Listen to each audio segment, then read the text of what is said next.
In 1858, before the Illinois Republican Party, Abraham Lincoln gave what would become one of his most famous speeches, of a number that many of you would have encountered in pop culture, or if you can remember back to high school history.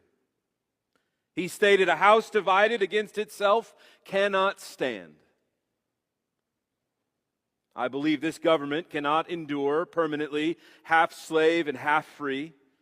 I do not expect the Union to be dissolved.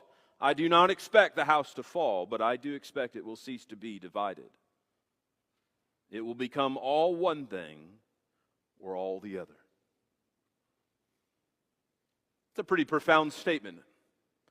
And I think Lincoln understood human nature. He understood how factionalism, division works.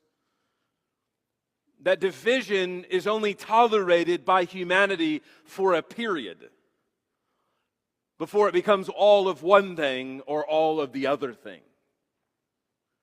In other words, what he is prophetically saying became reality, did it not?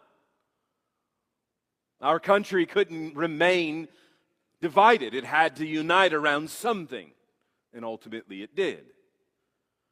But what he is saying about a country, I think it's true about a church, because it functions in a similar way. It's made of people.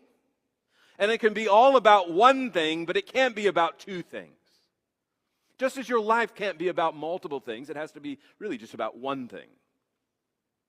Either it's about you or it's about God. A church can really only be about one thing. It's either about what we want to do, what we think a church is, and what we want to give ourselves to, or it's about what God wants for us and what God wants us to give ourselves to. In other words, a church can either be all about Jesus or all about something else. It can't be both and. And this is an important truth for us all to recognize, to settle into, lest we become frustrated.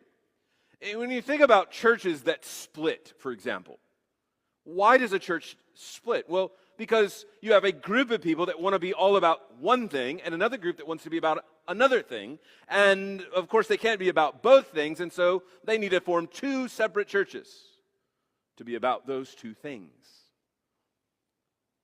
Some would say that Southern Baptists multiply through division rather than multiplication.